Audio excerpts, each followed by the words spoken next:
Otak itu adalah mereka hanya akan mengingat sesuatu yang menurut mereka penting, itu otak.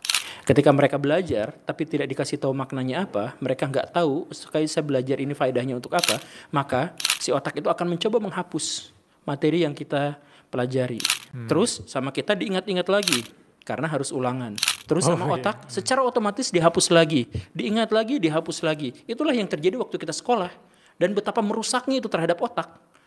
Karena otak dipaksa untuk mengingat sesuatu yang dia tidak tahu maknanya apa gitu.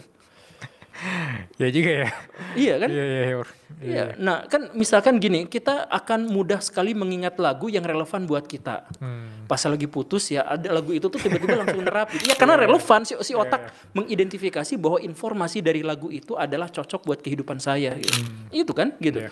Cara kerja otak tuh begitu. Nah kemudian kita belajar sesuatu yang kemudian dihapus lagi sama otak, dipelajari lagi ya rusak lah. Setelah rusak si otak itu akhirnya apa? Trauma belajar. Makanya waktu SMA kita pas sekolah itu pelajaran paling menarik buat siswa di sekolah itu adalah pelajaran kosong, jam kosong. Iya kan? Iya. Sama olahraga kalau saya. Ya, sama olahraga.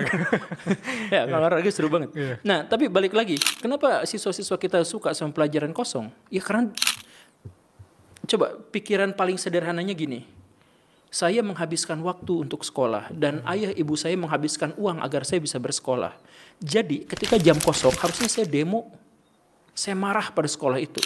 Karena saya sudah bayar, saya sudah mengorbankan waktu saya sudah mengorbankan perhatian saya. Kenapa juga dikasih jam kosong? Kan marah. Tapi kenapa siswa malah senang? Karena siswa trauma belajar. Jadi otaknya udah sangat menderita. Jadi pendidikan dalam hal ini bukan memajukan.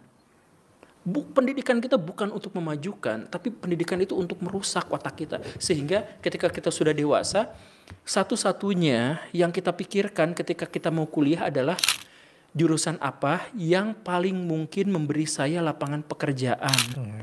Biar apa? Biar saya bisa menggunakan ijazah itu untuk mengemis-ngemis pekerjaan di kantor-kantor orang. Agar apa? Agar saya bekerja di mana, dengan siapa, jam berapa, jadwalnya apa, harus ditentukan sama pihak lain. Karena apa? Saya sudah tidak lagi bisa berinisiatif, otak saya sudah rusak duluan. Jadi ketika orang dikasih pengangguran, seharusnya dia seneng. Iya, kreativitas bisa dilakukan sendiri atau sama tim ya. Harusnya dia seneng. Tetapi orang Indonesia ketika dikasih pengangguran, dia stres, dia tertekan. Karena apa? Karena dia tidak tahu apa yang harus dia lakukan. Waktu jam kosong yang bikin seneng itu, ketika jam kosong terjadi, apa yang dilakukan siswa-siswa kita? Ya udah nggak ngapa-ngapain, karena kalau nggak disuruh mereka nggak melakukan apapun. Jadi ini merusak mental, merusak intelektual.